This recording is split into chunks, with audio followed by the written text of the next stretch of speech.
Տարածաշրջանային հարցեր Փաշինյան-Փեզեշքյան հանդիպմանը վարչապետը Թեհրան է մեկնել Իրանի հոգևոր առաջնորդի հուղարկավորության արարողությանը մասնակցելու համար։ Ազգային ժողովում երկրորդ ընթերցմամբ ընդունել են ընտրական օրենսգրքում կատարված փոփոխությունները։ Ձրի պանիր եվրոպական թակարդում, զգուշացում Կրեմլից։ Ինչու եվրոպական երկնքում կանաչ լույս չի վառվում հայկական ինքնաթիռների համար։ Իրական ու պատմական Հայաստանի բախում խորհրդարանում։ Երևանում կառուցվող բարձրահարկերի հետ բարձրանում են նաև անշարժ գույքի գները։ Փոփոխություններ բանտարկյալների բուժօգնության համակարգում։ Շուկայում տավարի միսը քիչ է, եղածն էլ թանկ, փափուկի կիլոգրամը հասել է 8500-ի։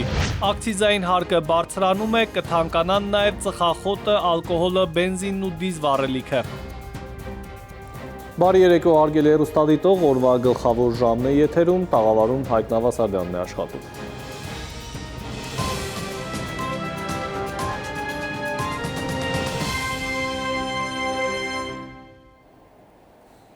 Մեկօրյա աշխատանքային այցով Իրան մեկնած վարչապետ Նիկոլ Փաշինյանն այսօր Թեհրանում հանդիպել է Իրանի Իսլամական Հանրապետության նախագահ Մասուդ Փեզեշքյանի հետ։ Փաշինյանը ցավակցություն է հայտնել Իրանի գերագույն հոգևոր առաջնորդ Ալի Խամենեի մահվան կապակցությամբ, ընդգծելով, որ Հայաստանը կիսում է Իրանի ժողովրդի վիշտը։ Իսլամական Հանրապետության նախագահը իր հերթին բարձր է գնահատել դժվարին իրավիճակում Իրանի նկատմամբ Հայաստանի կառավարության որդեգրած դիրքորոշումը և ցուցաբերած մարդասիրական աջակցությունը։ Կողմերը մտքեր են փոխանակել նաև տարածաշրջանային նշանակության հարցերի շուրջ, կարևորել խաղաղության, կայունության և տարածաշրջանային համագործակցության ամրապնդմանն ուղղված հետևողական քայլերի իրականացումը։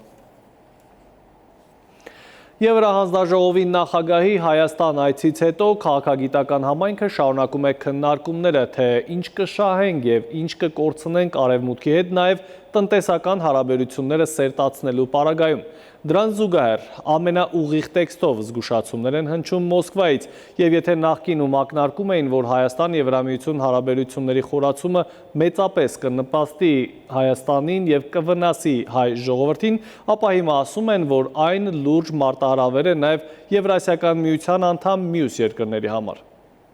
Ոչ միայն Ռուսաստանը, այլև Եվրասիական տնտեսական միության ԵԱՏՄ անդամ մյուս երկրները՝ Բելառուս, Ղազախստան և Ղրղզստան, համարում են, որ Հայաստանի Եվրոպական միության հետ մերձեցման քաղաքականությունը լուրջ տնտեսական ռիսկեր է ստեղծում միության համար։ Ռուսաստանի արտաքին գործերի նախարարի տեղակալի ձևակերպմամբ, այդ երկու ինտեգրացիոն միավորումները սկզբունքորեն անհամատեղելի են։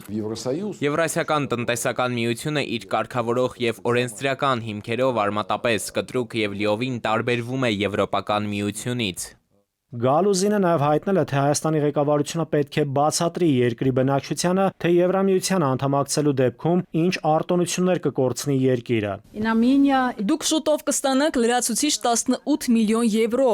Եվրահանձնաժողովի ղեկավար Ուրսուլա ֆոն դեր Լայենը Երևանում հայտարարել էր, որ Եվրամիությունը ծրագրում է Հայաստանին լրացուցիչ 18 միլիոն եվրո հատկացնել, ինչը կարող է օրինակ օգնել ստեղծել արտահանման խթանման գործակալություն և ազատականացնել Հայաստանից դեպի Եվրամիություն արտահանվող ապրանքների մոտավորապես 80%-ը։ Հայաստանի արտաքին գերատեսչությունից հայտնում են, թե Եվրոպական միության հետ անմաքս առևտուրը չի հակասում ԵԱՏՄ անդամակցությանը։ ԵԱՏՄ անդամ պետություն լինելով Հայաստանը օգտվում էր GSP+ համակարգից։ Եմեն այդ ժամանակ էլ անմաքս ապրանքներ արտահանելու հնարավորություն էր տալիս։ Բրյուսելի խոստացած արտահանման ռեժիմը գրեթե նման է GSP+-ին։ Ներկա պահի դրությամբ Հայաստանի Հանրապետությունը չունի այդ արտադրանքը համապատասխան որակին բավարարող։ Ավելին, մենք չունենք նաև այդ լոգիստիկ հնարավորությունը։ Հետևաբար, նույնիսկ եթե վերացնեն, զրոյացնեն բոլոր մաքսատուրքերը եւ այլն, ուղղակի մենք չունենք այդ արտադրական հնարավորություններն ու հզորությունները։ Ռուսաստանի Պետդումայի միջազգային հարցերով հանձնաժողովի նախագահ Լեոնիդ Սլուցկին էլ մեկնաբանելով հայկական արտահանման 80%-ի համար Եվրամիության երկրներ մաքսատուրքերը չեղարկելու ԵՄ ծրագրերը,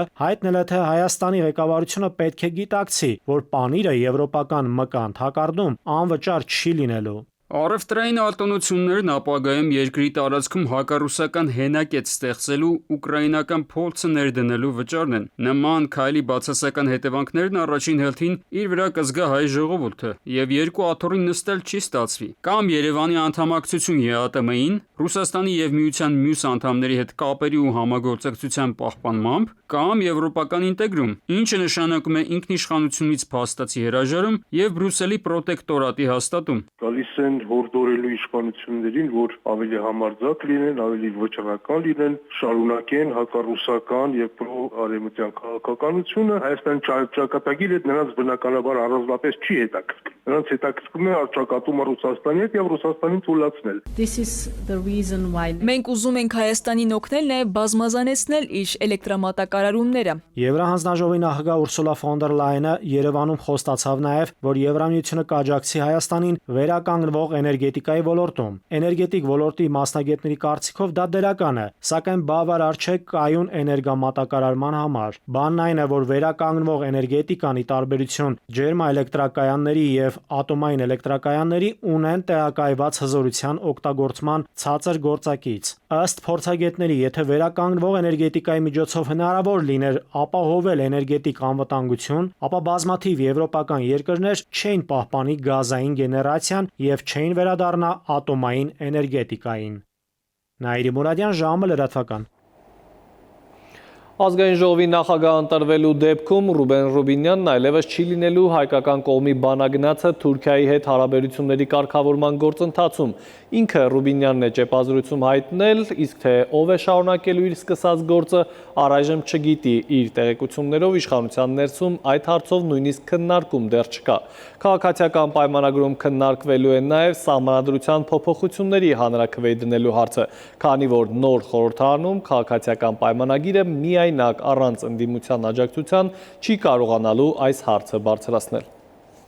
Քանի որ ես ազգային ժողովի նախագահի տեխնատու եմ ընտրվել եւ ընտրվելու դեպքում ակնհայտորեն ես չեմ շարունակելու Թուրքիայի հետ բանակցություններում Հայաստանի հատուկ ներկայացուցիչ լինել։ Հայաստանում բոլոր պաշտոնները միջնորդավորված, բայց ընտրվում են Հայաստանի ժողովրդի կողմից։ Հայաստանի ժողովուրդն է, որ օրինակ վարչապետ Փաշինյանին ընտրել է վարչապետ, ընտրելով քաղաքացիական պայմանագրին։ Հայաստանը 2020 թվականից Եվրոպայի ավիացիոն անվտանգության սև ցուցակում է, այլ կերպ եվրոպական երկնքում հայկական ավիացիայի համար լույսը դեռ կանաչ չէ։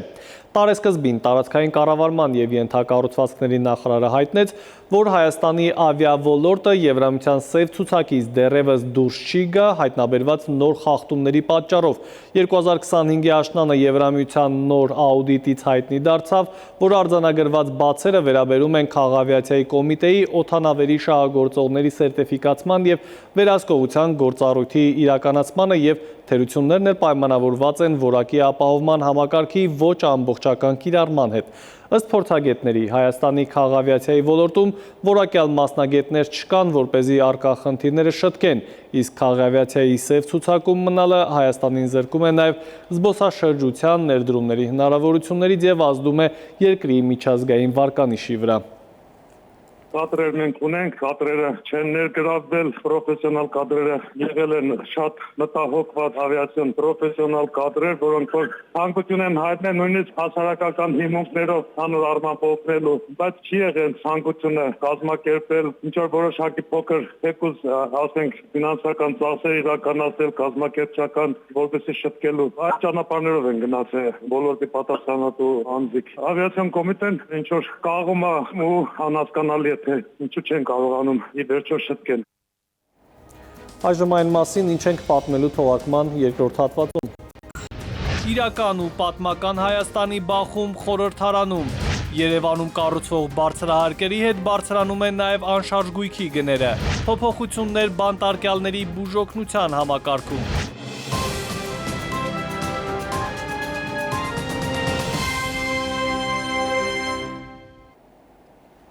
Մենք կրկին ուղիղ եթերում ենք, շարունակենք թողարկումը։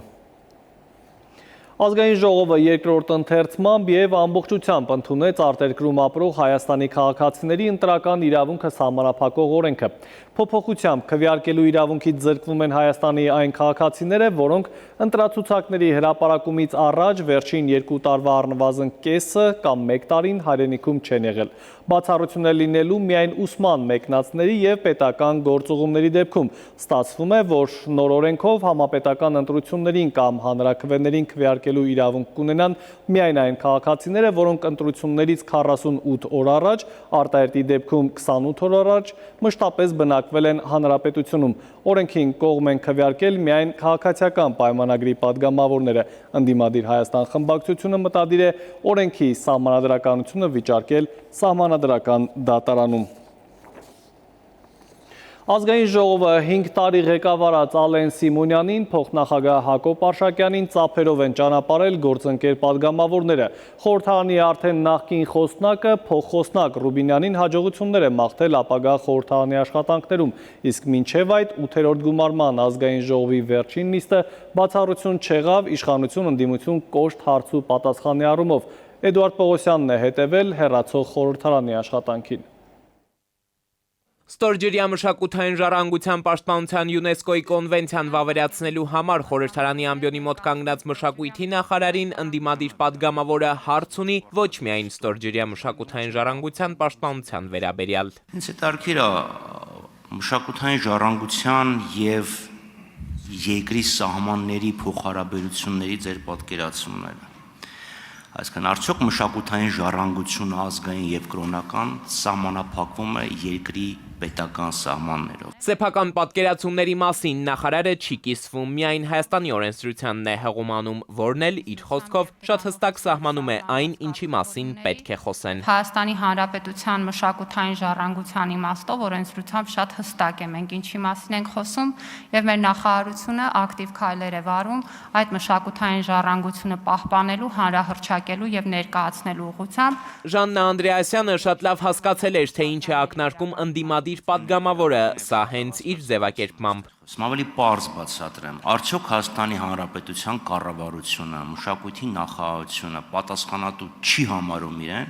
Հայաստանի Հանրապետության տարածքից դուրս գտնվող հայկական մշակութային կրոնական ժառանգության հուշարձանների պահպանության համար։ Նոր պատասխան չունի նախարարը, վստահ է ընդդիմադիր պատգամավորն իրենից լավ գիտի այն, ինչի մասին հարցնում է, իսկ ընդդիմադիր Խաչատրյանն այստեղ մինչև իսկ Անդրեասյանի կոմպետենտության հարցն է առաջ բերում, եթե ինքը գիտի ավելի լավ, քան հենց նախարարը։ Իմ հարցը, Տիկին Անդրեասյան, այո, վերաբերվում էր Արցախում գտնվող հայկական մշակութային ժառանգությանը, որին դուք չպատասխանեցիք կամ վախեցաք պատասխանել։ Իր հերթին Անդրեասյանը դարձյալ հիշեցում ունի, Խաչատրյանը Հայաստանի ազգային ժողովի պատգամավոր է, ՔՊ-ի հռչակած իրական Հայաստանն է նկատի առնում նախարարը։ Հայաստանի Հանրապետությունը ունի միջազգայինորեն ճանաչված սահմաններ եւ Հայաստանի Հանրապետության լիազոր պետական մարմինները պետք է անեն ամեն ինչ իրենց տիրույթում գտնվող Հայաստանի Հանրապետության նշված ոլորտի հարցերը լուծելու համար։ Իրական եւ պատմական Հայաստանների բախումն այսքանով հատում է եզրագիծը խորհրդարանում, գոնե այսօր, ինչ վերաբերում է օրակարգ հասած իշխանության աղմկահարույց առաջարկներից երկուսին, տեղական եւ համապետական ընտրություններին, հանրաքվեներին մասնակցելու իրավունքը սահմանափակելու եւ պատգամավորական երթման տեքստը փոխելու նախագծերին, ապա դրանց քննարկումը երկրորդ ընթերցմամբ միայն մի քանի րոպե է տևում, նոր առաջարկներ չեն եղել, հետեւապես հարցեր լինել չեն կարող։ Փոփոխություններն էլ միայն տեխնիկական բնույթի են։ Հեշտը հրաժեշտի խոսքինն է։ Հաջորդ գումարման ազգային ժողովի նախագահի թեկնածու առաջադրված Ռուբինյանն այս օրենսդիրում իր վերջին ելույթին է իջնում։ Դահլիճում այլևս չի տեսնելու խորհրդարանի խոսնակ Ալեն Սիմոնյանին, փոխխոսնակ Հակոբ Արշակյանին։ Շնորհակալ է նրանց նաև ՔՊ խմբակցության ղեկավարին, ով արդեն 9-րդ գումարման ընթացքում կհասցնի 5 տարի իր կողքին նստել։ Հայաստանը անցել է բազմաթիվ բարդությունների, դժվարությունների միջոցով, բայց մենք բոլորս Հայաստանի Հանրապետության վարչապետի գլխավորությամբ եւ մենք էլ ազգային ժողովում պարոն Սիմոնյանի գլխավորությամբ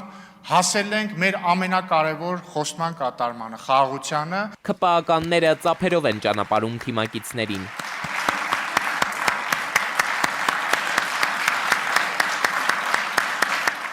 Ելույթի համար գրանցվել էր նաև հեռացողներից Հակոբ Արշակյանը, բայց վերջում փոշմանեց, Սիմոնյանն էլ կատակեց, թե հուզված է կենտրոնական ամբիոնին չի մոտենա, փոխարենը ինքը, որ նախապես չէր գրանցվել, այս ազգային ժողովում կասի իր վերջին խոսքը։ Պարոն Ռուբինյանին, իմ ընկերոջը հաջողություն եմ մաղթում, թող ինքը լինի Երկրորդ ազգային ժողովի նախագահ, որ ստաբիլ 5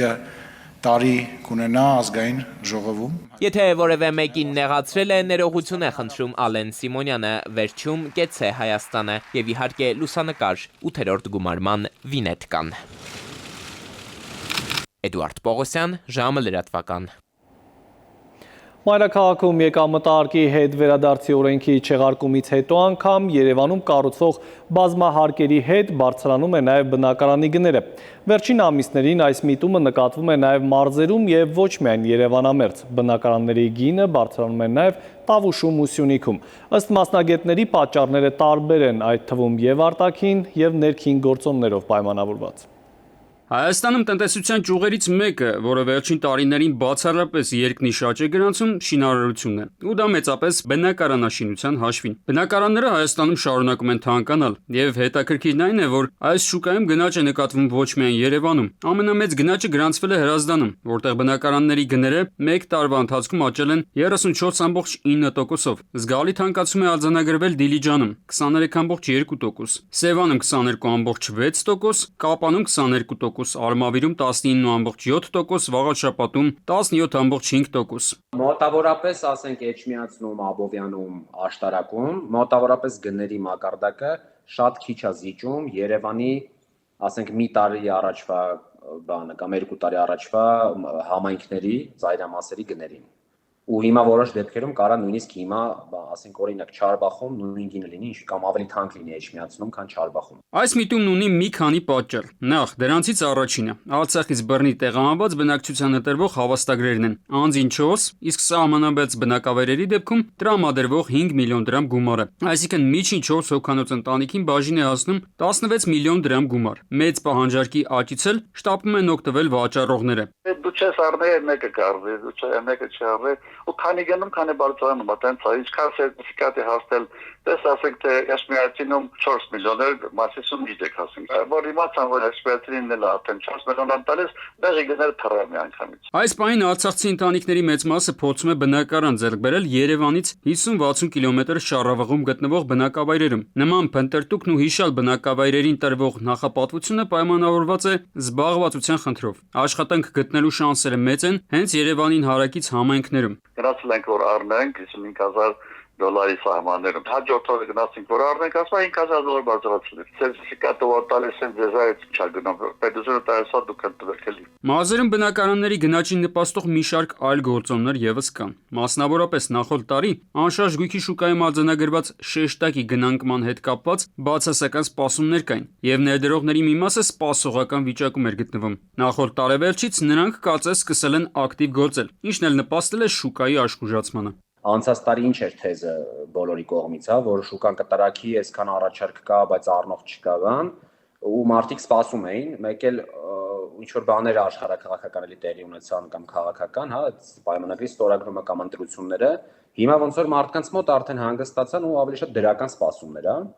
Հետևաբար էլի կարճ սպառված պահանջարկ, որը հիմա գնում է կատարում։ Մյուսը աշխարհակաղակական գործոնն է։ Առաջինը Մերձավոր Արևելքում սկսված եւ դեռ չավարտված կոնֆլիկտն է, որը ստիպել է արաբական պետություններում խոշոր ներդրումներ կատարած հայաստանցիներին իրենց գումարների մի մասը տեղափոխել Հայաստան եւ ներդնել այստեղ հողի եւ այսպես ասած երկաթ բետոնի մեջ։ Գումարած դրան, վերջին շրջանում նկատելի ակտիվություն են ցուցաբերում նաեւ ռուսաստանաբնակ հայերը։ Հայաստանի եւ Ռուսաստանի հարաբերությունները այս պահին շատերը ընտեղից մտածում են կապիտալ ուր բերեն, հիմա Դուբայում էլ խնդիր կա, չէ, արաբական ընկերություններում, ասում են լավ, այնտեղ արդեն ռիսկային է, Ռուսաստանում գումար պահելը ռիսկային է, որտեղ պետք է բերեն Երևան, Հայաստան։ Մասնագետների կանխատեսմամբ մոտ ապագայում անշարժ գույքի արժեքը Հայաստանում շարունակելու է աճել, այսինքն կայուն պահանջարկն աճում է, եթե իհարկե չլինեն ֆորս մաժորային դեպքեր, որոնք կփոխեն գնորդների դրական տրամադրվածությունը երկրում։ Արմեն Աթելյան, ժամը լրատվական։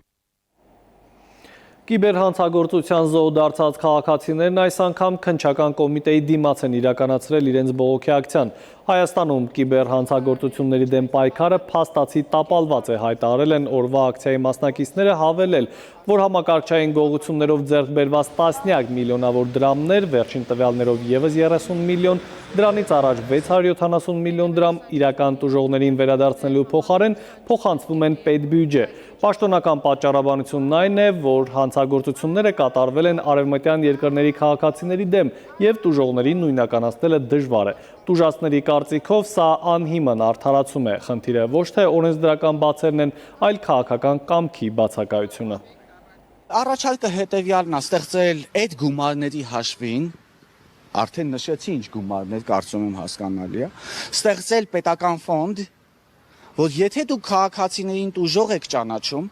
ապա ենթադրվում է, որ տուժողների իրավունքները պետք է վերականգնվեն եւ վերականգնվի հենց այդ ֆոնդի հաշվին։ Ինչա դուք կարծում եք Միացյալ Նահանգներում չկա կիբերհանցագործություն, կա եւ տասնակի, բազմակի անգամ ավելի շատ, բայց դուք կարծում եք, որ Միացյալ Նահանգների $1 կարապետությանը ուտի իր անգործությամբ։ Փակել կենտրոնացված հիվանդանոցը, տեղերում բացել բաժանմունքներ, սա ազատությունից զրկված քաղաքացիների բուժ սպասարկման ուղղված նոր փոփոխությունն է, որը կիրառվելու է այս ամսից։ Ոլորտի մասնագետները մտահոգություն ունեն, նրանք կարծում են, որ նախ պետք է քրեակատարողական հիմնարկները համալրել որակյալ կադրերով, այնուհետև տեղերում ապահովել ժամանակակից բժշկական սարքավորումներ։ Բանտարկյալների բուժօգնության կազմակերպման համակարգում փոփոխություններ են սպասվում։ Կառավարությունը օրերս որոշում ընդունեց, ըստ որի առողջապահության նախարարությունը հիվանդանոցային բաժանմունքներ է բացելու քրեակատարողական մի շարք հիմնարկներում։ Ավելի վաղ բժշկական օգնության կարիք ունեցող կալանավորներին տեղափոխում են Երևան դատապարտյալների կենտրոնացված հիվանդանոց։ Սակայն 2026 թվականի սկզբից ՔԿՀ-ներում կալանավորների տեղափոխման ընթացակարգերը կրճատելու նպատակով հիվանդանոցը փակվեց։ Որոշվեց բուժումը իրականացնել հենց տեղում։ Մասնագետները սակայն այն համոզմանն են, որ արդյունավետ համակարգ հնարավոր է ունենալ միայն բուժ սպասարկման պատշաճ պայմանների ապահովման դեպքում։ Կենտրոնացված բուժհաստատության փակումը եւ կոնկրետ քրեակատարողական հիմնարկներում բժշկական օգնության եւ սպասարկման ապահովումը կլինի արդյունավետ միայն այն պայմաններում, եթե պետությունը հանձն առնի կոնկրետ մասնագետներով համալրել քրեակատարողական հիմնարկները, կոնկրետ տեխնիկայով, որով համապատասխան բժշկական հաստատություններ են ինված, այսպես ասած, եւ համակարգված պատշաճ բժշկական օգնություն ցուցաբերվի։ Փաստաբանները նշում են, նախկինում գործող կենտրոնացված հիվանդանոցը եւս միշտ չէ, որ ապահովում էր անհրաժեշտ բուժօգնություն, իսկ որոշ դեպքերում դատապարտյալները անգամ ստիպված են եղել երկար պայքարել քաղաքացիական հիվանդանոց տեղափոխվելու համար։ Ես չեմ պատկերացնում, որ պետությունը ներկայիս փուլում այդ տեսակ ներդրումներ անի քրեակատարողական հիմնարկներում։ Պետք պատկերացնել եք, չէ՞ ինչ է նշանակում քրեակատարողական հիմնարկում ստեղծել մինի հիվանդանոցային պայմաններ։ Ու դուք պատկերացնում եք, չէ՞, դա ինչ ռեսուրսների մասին է խոսքը։ Բուժօգնությունից բացի կարևոր է նաև կալանավորներին անհրաժեշտ հոգեբանական աջակցությունը։ Քրեակատարողական հիմնարկներում հոգեբանի աշխատանքը մասնագետները գնահատում են ոչ պակաս կարևոր, քանի որ ազատազրկման առաջին իսկ օրերից անձը բախվում է սոցիալական եւ հոգեբանական լուրջ դժվարությունների, նոր միջավայրին հարմարվելու խնդրի։ Նշանակություն ունի անձը, ասենք, առաջին անգամ է նման, ասենք, որոշակի պատիժ կրում, թե դա երկրորդ, երրորդ անգամներն են, այսինքն կրկնահանցագործությունների պարագայում։ Յուրաքանչյուր գործոն յուրահատուկ է, բայց միևնույնն է, առաջնային խնդիրը ադապտացիոն խնդիրն է, թե ինչպես այդ սուբկուլտուրայում ոչ միայն անձանց, հարաբերություններին, այլ նաև ֆիզիկական ադապտացիոն, որովհետև միջավայրը ֆիզիկական փոփոխության է ենթարկվում։ Հոգեբանների դիտարկմամբ համակարգում աշխատելու համար մասնագիտական պատրաստվածություն ունեցող կադրեր կան, սակայն ոլորտում առկա խնդիրներն էլ քիչ չեն, սկսած հոգեբանների անկախությունից մինչև ոչ մրցունակ աշխատավարձեր։ Նրանք ընդգծում են, որ հոգեբանի հիմնական առաքելություններից մեկը ազատազրկված անձանց վարքագծի մշտադիտարկումն է, ինչը հնարավորություն է տալիս ժամանակին նկատել ու կանխարգելել ինքնասպանության կամ ինքնավնասման դեպքերը։ Հոգեբանի պահանջվում է, որպեսզի ինքը անընդհատ ուշադիր լինի, պարտադիր չի անհատական աշխատանք լինի, որովհետև նույնիսկ գաղութում անհատական աշխատանքը կլինի այն դեպքում, երբ որ անձը ցանկություն ունի հոգեբանի հետ հանդիպել, հոգեբանին իր խնդիրները ներկայացնել եւ այլն, բայց հոգեբանի գործառույթների մեջ մտնում է ուշադիր լինել այդ հարաբերությունները։ Մասնագետները համակարծիք են, համակարգային արդյունք հնարավոր կլինի ակնկալել այն դեպքում միայն, երբ նոր ենթակառուցվածքներին զուգահեռ իրականացվեն նաև կադրային, տեխնիկական եւ կազմակերպչական համալիր փոփոխություններ։ Դավիթ Թադևոսյան, ժամը լրատվական։ Եվս մեկ դադար ունենք, կվերադառնանք րոպեներանց։ Շուկայում տավարի միսը քիչ է, եղածն էլ թանկ, փափուկի կիլոգրամը հասել է 8500-ի։ Ակցիզային հարկը բարձրանում է, կթանկանան նաև ծխախոտը, ալկոհոլը, բենզինն ու դիզ վառելիքը։ Մեդիո աշխարհ ջերմաստիճանը կնվազի ավելին քիչ ուշ։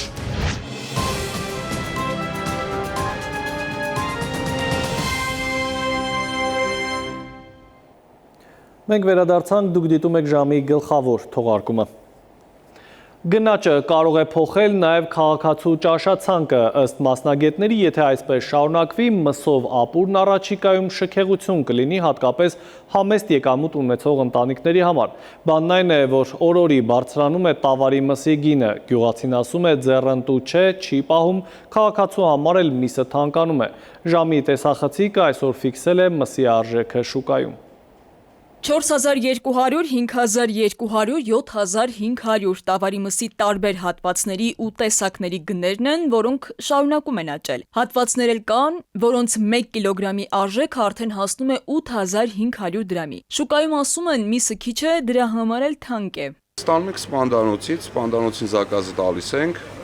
իրանք է գյուղացիքից են վերցնում։ Տենց, իմը գյուղատնտ չէ, դրսից բերված չունենք, դրսից բերված միսը չի կարես գույն լինի, սենց համով լինի,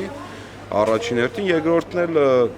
դրսից բերված միսը հաճախորդը մի անգամ կառնի, երկրորդ անգամ չի առնի։ Ոլորտի մասնագետների գնահատմամբ տավարի մսի ինքնարժեքն այսօր զգալիորեն բարձրացել, շուկա հասնող մսի քանակն էլ նկատելիորեն նվազել է։ Արդյունքում առաջարկ պահանջարկ օրենքն է գործում, գներն աճում են։ Մասնագետների խոսքով անասնապահությամբ չզբաղվելու հիմնական պատճառներից մեկը կաթի մթերման խնդիրն է։ Նրանք նշում են, որ մթերող կազմակերպությունների առաջարկած գները հաճախ չեն արդարացնում ֆերմերների ծախսերը, ինչի հետևանքով շատ տնտեսություններ հրաժարվում են կով պահելուց կամ կրճատում են անասնագլխականակը։ Ցանկացած գյուղում օրինակ եթե նույն ռայոնում էլի նկատի ունեմ, բացվում է մի հատ գործարան, գյուղացին եթե պահել է 2 հատ կով, իր տան, իր առօրյայում իր ծախսերը հոգալու համար, հիմա իրանք մտել են աշխատանքի, էլ այդ չարչարանքը չեն տենում։ Ավելի հեշտ ապրելու միջոցներ են գտել, անասնապահությունը հիմա գյուղացիներ չեն պահում, հիմնականում մեծ ֆերմատերերն են, ու всё, էտա։ Բայց այն ժամանակ որ գյուղացիք էին պահում, արդեն գյուղացին իր ապահովանասունը իմանում էր ինչ գնով վաճառի, գնային փոփոխություններ կարող էր անես, ավելի էժան վերցնես, ավելի էժան ծախես։ Դրան գումարվում է նաև անասնակերի թանկացումը։ Եթե նախկինում ֆերմերները կարողանում էին համեմատաբար մատչելի կերով ապահովել անասուններին, ապա այժմ ծախսերը զգալիորեն աճել են։ Մասնագետները մեկ այլ կարևոր հանգամանք են առանձնացնում։ Վերջին տարիներին կրճատվել են ցանքատարածությունները, այդ թվում կերային մշակաբույսերի։ Արդյունքում անասնակերի արտադրությունը նվազել է, իսկ գները բարձրացել։ Հիշատակված խնդիրներին ավելացել են նաև կենդանիների տարբեր հիվանդությունները, որոնք վերջին տարիներին ազդել են անասնագլխականակի վրա։ Դրանց հետևանքով կրճատվել է հատկապես մանր ու միջին տնտեսություններում պահվող անասունների քանակը։ Այնինչ 2025 թվականին էկոնոմիկայի նախարարը հակառակն էր պնդում։ Անասնաբուծության մեջ, եթե նկատում եք, տեսեք, ուրեմն մսի արտադրությունը ավելացել է 7.3%-ով 25-ին 24-ի նկատմամբ, ուրեմն կովերի միջին կատնատվությունը 25 թվականին շատ ավելի բարձր է եղել, քան 24 թվականին։ Այս պայմաններում սպառողները նույնպես ստիպված են լինելու վերանայել իրենց հնարավորությունները։ Շատերն ասում են նախկինի պես մեծ քանակությամբ միս չեն գնում, քանի որ ընտանեկան բյուջեն այլևս չի բավականացնում։ Իչե ոլորտի պատասխանատուները խոսում են արտադրության խթանման անհրաժեշտության մասին, շուկաներում իրավիճակը մնում է նույնը։ Միսը քիչ է, գինը աննախադեպ բարձր, ու սա դեռ վերջը չէ։ Քնարիկ Պետրոսյան, Տիգրան Հունանյան, ժամը լրատվական։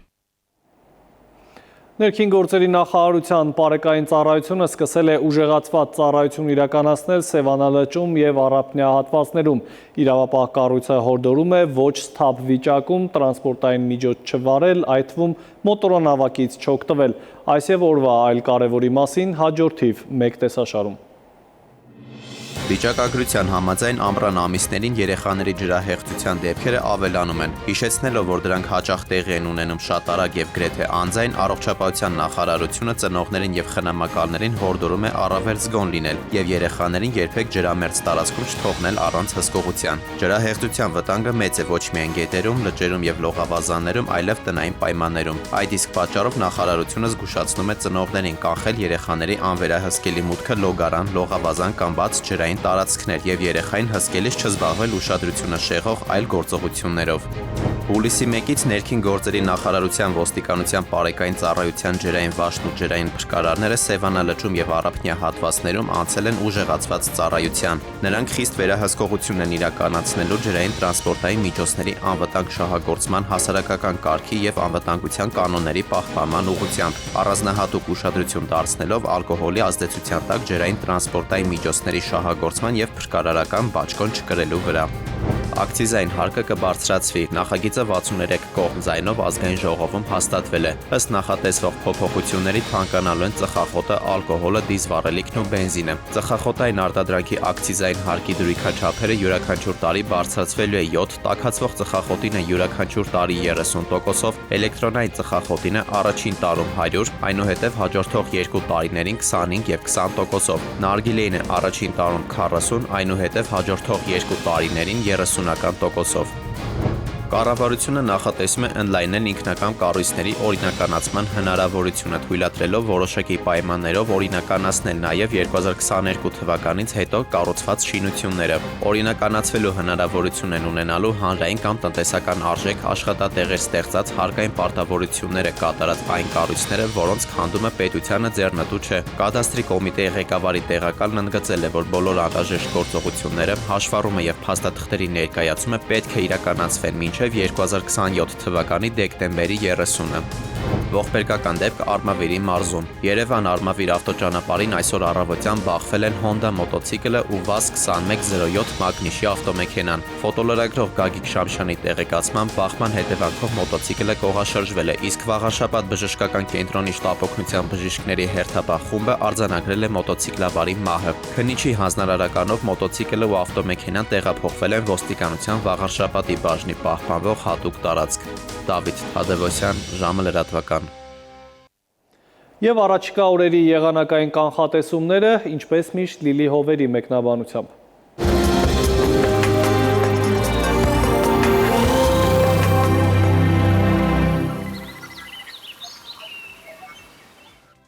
Բարերեկո եղանակի տեսության հովանավորն է իտալական ունիկալ ապրանքանիշը, իր որակյալ և գերխնայող գազի կաթսաներով։ Դրանք պաշտոնապես ներկայացված են էքստերիեր խանութ սրահներում, ունիկալ տարվա բոլոր եղանակներին, Մետեոաշխարհ նախ Հայաստան։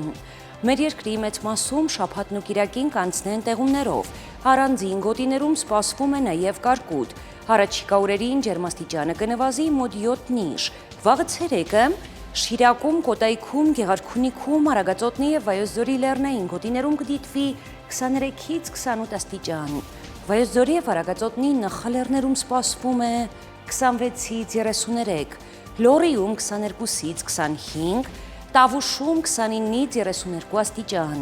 Արարատում, Արմավիրում կդիտվի 30-ից 33, Սյունիքի հովտային գոտիներում սպասվում է 28-ից 32, Սյունիքի նախալեռներում 22-ից 26 աստիճան, Երևանում օրը կանցնի տեղումներով, այս գիշեր սպասվում է 18-ից 21, ցերեկը 30-ից 32, երեկոյան 26-ից 28 աստիճան։